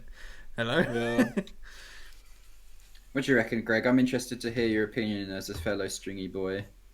Yeah, no, I definitely agree. Like, I know I kind of said earlier, like, things have moved on from his tapping techniques and there's way more technical shit now, but, like, Yeah. he still really, like, holds up as a really strong technical guitarist. Like, he's still doing shit that's impressive even now. And, yeah, I would say it how you just said it, like, tasteful use of harmonics and, like, varied. He doesn't just do one thing for any length of time. Like, he switches it up constantly. Yeah, Yeah, I the mean, variety in this album is so impressive. Like, I felt like every song was very distinct. Obviously, they're all about the same kind of thing. Like the lyrics are pretty fucking one note, but the delivery. as long as he looks good doing it, it's fine. And to be fair, he did look good. He was a very attractive man. Did you guys see the music video for Panama? I meant to watch their music videos and then I forgot. I was going It to was watch Hot fun. for Teacher as well because I can just imagine that one being really funny. Have you never seen the music video for Hot for Teacher? It's amazing. It's so good. I actually haven't. I'm going to watch it after this. Hot for Teacher as well. It has like a little intro with this like really nerdy looking kid. Like, Waldorf, have a good first day at school. He's like, I told you, Mom, I don't got it in me. I got a slack jaw and my socks are loose, or something like that. It's so good. And then he gets You in can there. relate. It's amazing. It's so good. But Panama, like, they just look like they have. One of the things about Eddie specifically is, like, he's obviously a really cool guy, but he's not like every other guitarist at the time who was really trying to be cool. He was just a. He's just naturally cool. He's just a cute, smiley boy. Yeah, He's just yeah. having a good time. Like, he just looks like a wholesome man. Vibing. Yeah. When we watched that live performance of him playing Eruption, him just smiling and looking at the audience with a fag in his mouth, I was just like, he is like unintentionally just cool, and he's not even trying at all, and it's Yeah. amazing. Apparently, he was like a very quiet, withdrawn guy. He was like just very respectful. He had like 2 wives in his whole life, and his ex-wife was still in his life and involved in his children's lives, was there when he died and stuff. Yeah. So he was still on good terms. Like, Based on Yeah. the song titles of this album, they all sound like a respectful bunch for sure. Yeah. For sure. I mean, I think maybe Didn't, that's why David apparently- Lee Roth had to leave. Apparently, didn't you? I remember you saying to me once, Carl, that Eddie was like quite a nerdy kid at school and stuff, and he literally just spent. He didn't go to parties or anything when he was younger. He literally just stayed at home playing guitar. Hence why he Yeah, got I think- so good. Well, I read on his Wikipedia that like his dad was a musician and he grew up playing piano and he was sick at piano as well. He played Wow. all the keys on all their albums as well. Oh. So, Yeah. but yeah, he was like absolutely fantastic classical pianist.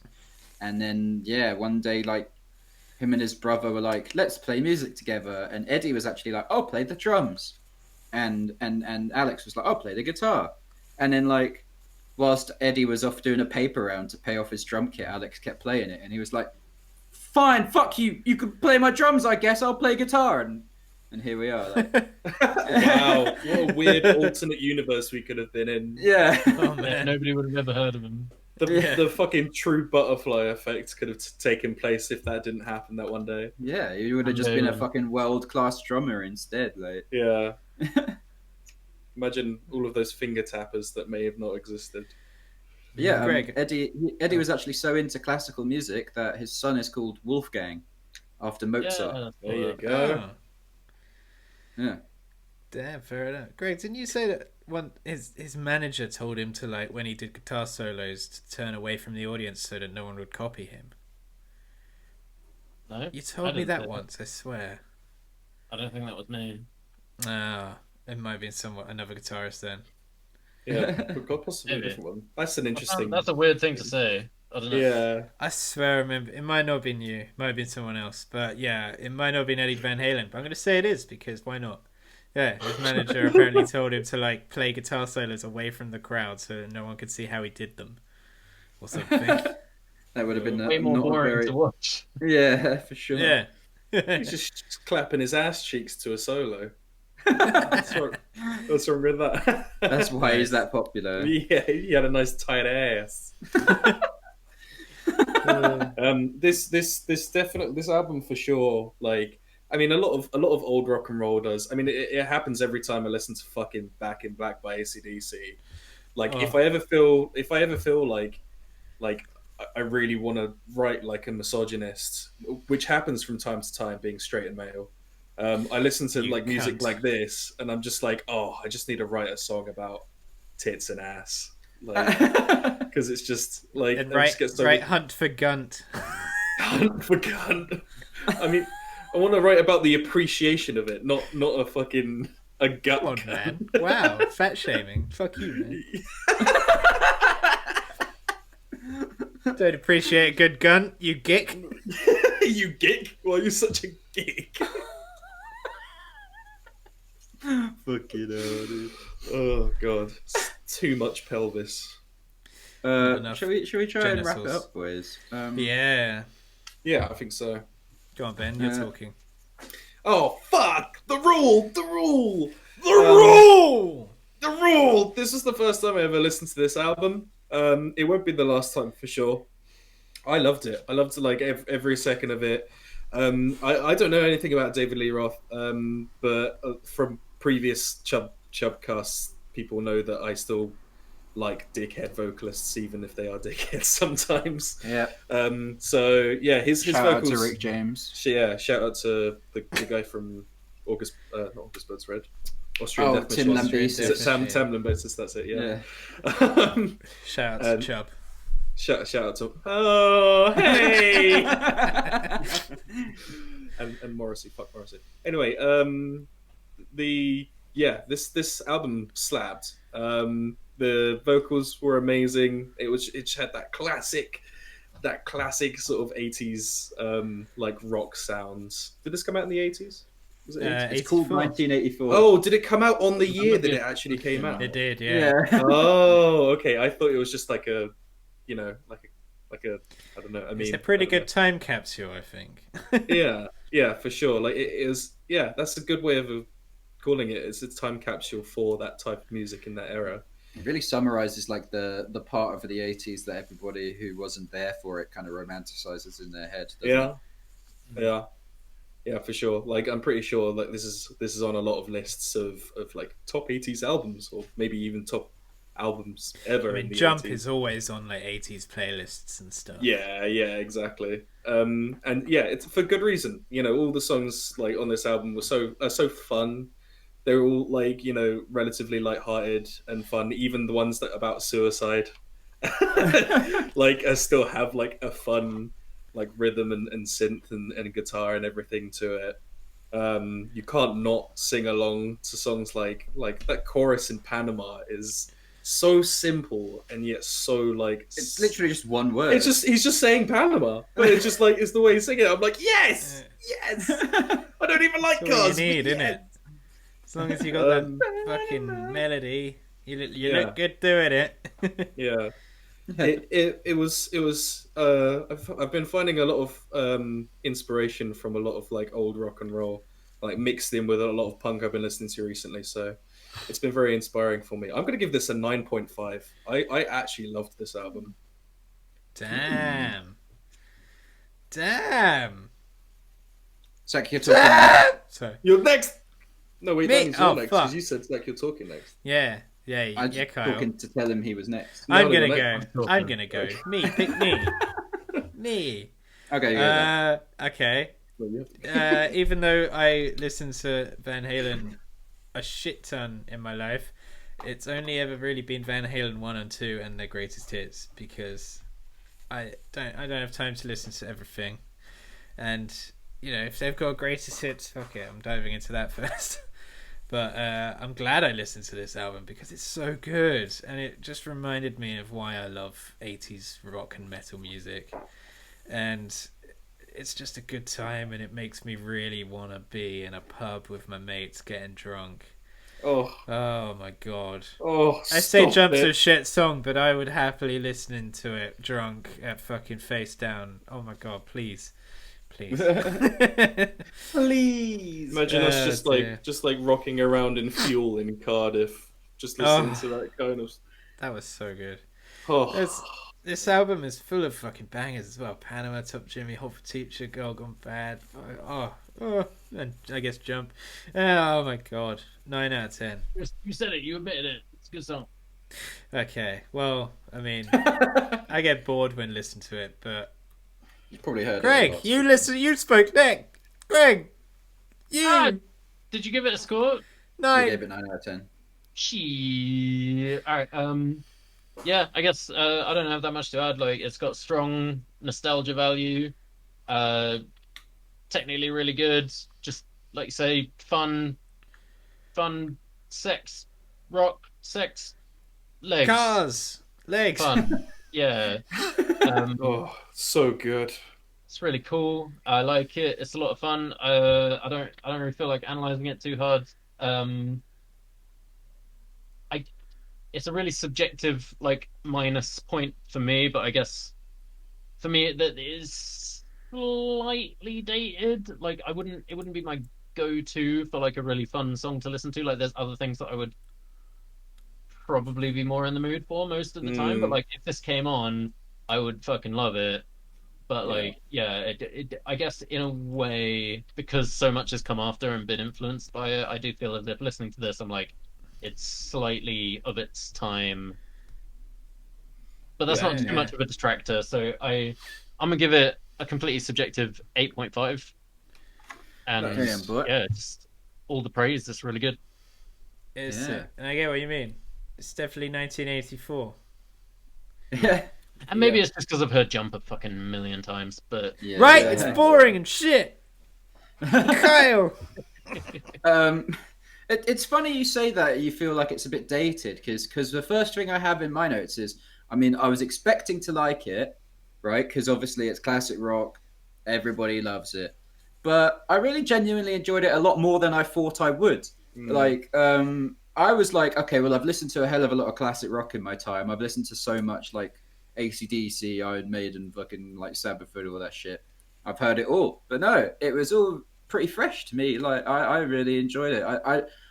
Sorry, can I interject? I reckon it's because we're all fucking wanting it to party. We just fucking I'm love not it. gonna lie, dude. That is a huge, Like- huge factor. That is a massive factor. The fact that like it's about like the songs are all about like fun things and like things that you'd hear whilst out at like a rock party club or anything like that.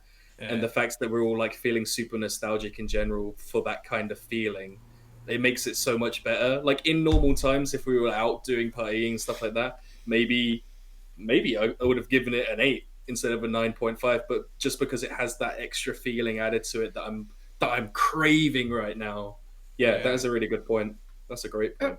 For me, I mean, maybe somewhere in my subconscious that's a factor, but like for me, it's just because like the instrumental skill on this is like from the drummer Alex, and from like the bass lines are all really good as well. The singing's great. Like he's got great vocal range. Like it's all full of, it's really energetic and upbeat. Like the songs don't sound so similar that it's like homogenous. Like all of them are individual. Like the music videos are really fun and well produced. There was like, a certain song that like the bass line fucking slapped, and I can't remember. It's one of the later songs in the album. yeah. I think I've written them somewhere. You're right.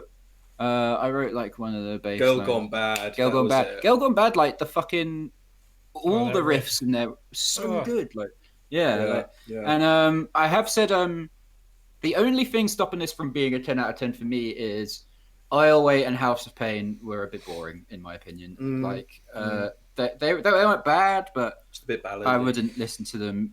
Yeah, on I purpose, agree. I think. I agree. Yeah, I'll wait. yeah. House of Pain a bit boring. Yeah. Yeah. I found myself drawing a lot of comparisons to Motley Crue because they're probably the band from that era who have this most similar sound and aesthetic that I've listened to the Yeah. most. I think But- Motley Crue came after this. Wait, after. I think they're about the same time. 84, No, well, right? I mean, Motley Crue, late 80s, aren't they? Oh, really? Who knows? I might be wrong in saying that. Started around this time. Maybe they were inspired. Well, I mean, by Van Halen started late 70s. First Motley Yeah. Crue album, 81. No, I'm chatting shit. I'm chatting absolute shit. Shit, bro. I'm a fake fan. Okay. But yeah, like I'm a big fan. yeah, it's. I was really I'm expecting am this to chatting be. shit. I was really expecting this to be another one of those albums where I have to look at it with the perspective of like, okay, it was really good and influential at the time, but now you've heard it everywhere else and it's not as interesting. But no, genuinely, like I enjoyed it for what it is. Like I didn't have to look at it through like historical goggles at all. I was just like, no, it's just a fucking slapper of an album. And then yeah, there's like 4 songs on here that are just stone cold classics, like Hot for Teacher, Panama, Jump, and I think Hot Jimmy and Drop Dead Legs are fucking great as well. Yeah, that's so Dude, good. look, I have to just interject really quickly. That's one of my favorite fucking beginnings of like a rock song ever. Like just those three words where it just says "Drop Dead Legs," and then like I don't know, and also it reminds me of SpongeBob as well. Why? Don't they play "Drop Dead Legs" when Patrick? Was wearing like fishnets. He was and wearing like heels or something. fishnets and heels or something, and I swear he was like walking that into was, a bar. That was. Oh, we might have done it in another episode, but when he was wearing nets was in the film, and that was I'm a goofy goober. Oh, okay. I want to rock. I want to rock. Yeah. Maybe I should be in a fucking pub quiz group for movies, rock music. Yeah, there you go. You snap it. I remember. You can't forget I'm a goofy goober, but Yeah, I didn't yeah. realize I'm a it was in goofy the movie. goober. Da-da-da-da-da-da-da. We're all goofy goober. Well, I mean, like, you know, the point still stands that Patrick Star has drop dead legs anyway. He does, yeah, it's true. He's He man, really man did. is absolutely packing an ass. But Yeah. This album is a 9 out of 10 for me as well. Very good. I liked it. Couple Nice. little factoids I felt like saying to really pay respects to Tell how us, much of a mad lad Kyle. please, was. Kyle. he was diagnosed with cancer in 2001. That's not a fun factoid at all. 2001. That's not very fun. Well, if you think about it, yeah, good for him. He made it a long no, time. but that's what I mean. Yeah, if you Yeah, look at it from the that's perspective crazy. of like the guy literally got another 19 years out of his life. Yeah. And also, that wasn't even the What first kind time of he cancer? had cancer. Sorry. He had throat cancer, which then spread to his lungs when he eventually Holy died. fuck. But he actually died of a stroke. So the guy had it fucking rough. And another thing I said, it's further down in my notes on Eruption. Fucking In hell. 2000, I think. Where is it? I've gone too far now. In 2000, he had to have a third of his tongue removed because he had tongue cancer. Fucking hell. And he blamed that on holding his copper guitar picks in his mouth. And that was exactly where he held his pick, was where he got tongue cancer. So people... Fucking tongue picks. That's nuts. Yeah. Wow. It's really weird. Yeah, exactly. He used copper guitar picks. So, I mean, like, the guy was, like, really fucking suffering. And like, he went through a lot. I mean, he had fucking tongue cancer, lung cancer, throat cancer, and died of a stroke. And he kept fucking going that whole, like, 20 years he was Yeah. dealing with that shit. And he was gigging, like, right up until he died. Like, the man's an absolute maniac. Like, Legend. big respect to him. That's nuts. Like, Yeah, I had no idea Fucking hell. that you went through all that. Jesus Christ. yeah, fucking Mad insanity. respect. Yeah, Respect to everyone in this podcast. Yeah. oh, absolutely. Yeah, for sure. Yeah. Rest in peace to everyone that passed. So, friends, do we have any comments from the last video? No. No. Okay. Well, shall we Fuck pick you, the audience. Try harder. Tim, why where are are you- you? It's like funk isn't popular at the moment or something. Yeah. The fuck? Hey, man. We finally made music, and this is how you repent.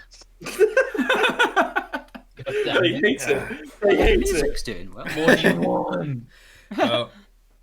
Well, let's pick next week's episodes of albums then and singles. Kyle, roll that dice. This So time, who's there's no who? category. We're just gonna pick you whatever choose. we want. All right, so Ben's 1, I'm 2, Zach's 3, Greg's 4. I don't want to be Cool. poor. I'll Number be Fuck four. you, you are. No, I'll be I'm four. number one. Okay, Zach's 4, Greg's 3. No, I don't want to be I don't want to be 3. Fuck Yeah, off. I'll be three then. Greg's 4, fuck you. Come on, man. 3, so Zach. What am I picking an album? Yes. Fuck. And I mean, yay. 3, so Zach, you're doing 2 albums. Okay, sick. Okay, we're listening to 4. Ramahoy. Fuck, okay, so it's Greg and Zach.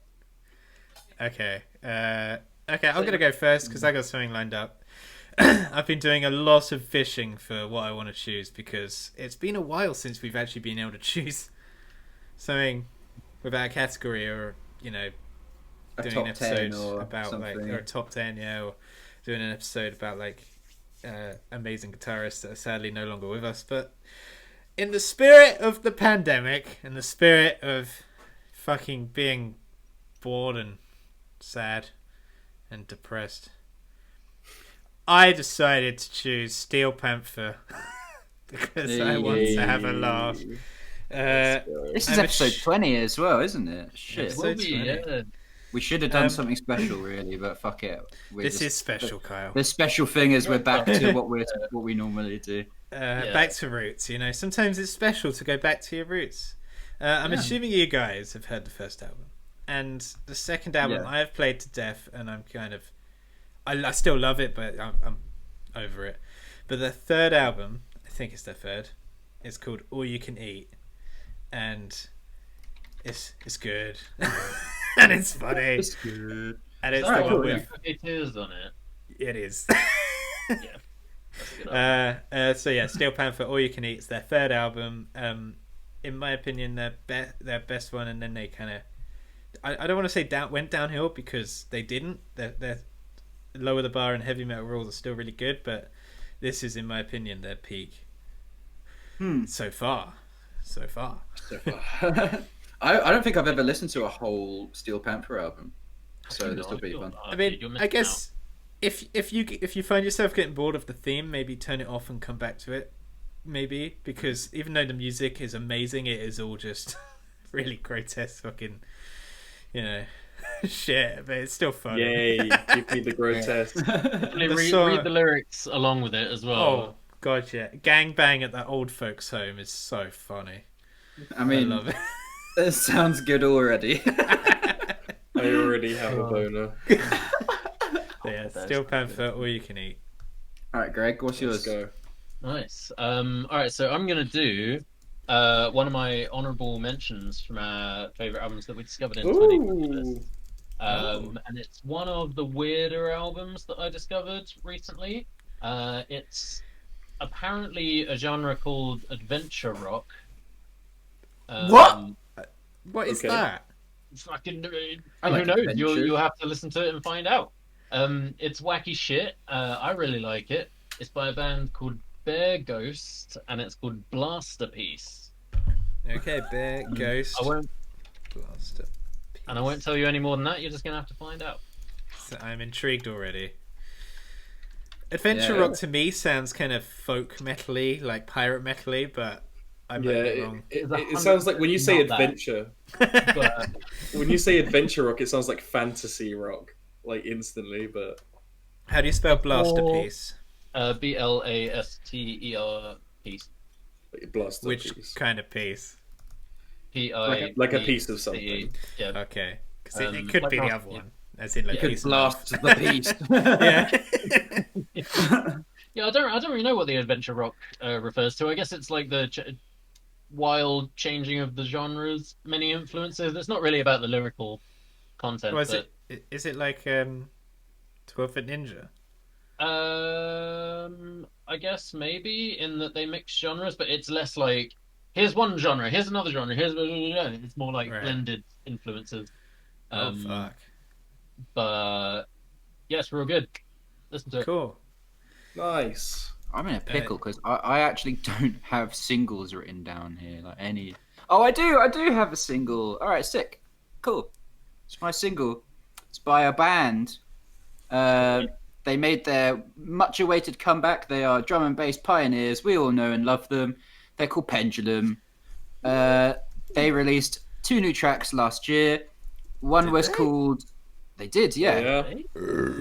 Yeah? Did you not hear it? Oh, mate, Dude, you're in for a treat. Oh my goodness. So they have one which is a lot more like their more poppy later stuff called Nothing for Free, but we are not really listening to that. We are listening to their fucking old school drum and bass, fucking slapper, Gilly 2009 vibes. It's called Driver.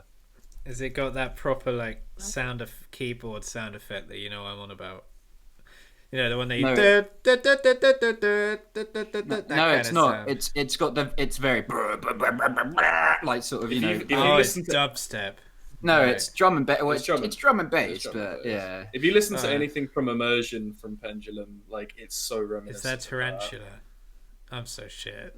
Yeah. Yeah, well, Hold Tarantula was Your from Colour, Hold Your Colour, but it sounds like yeah. Tarantula. It's yeah. more Hold Your Colour, yeah. Okay.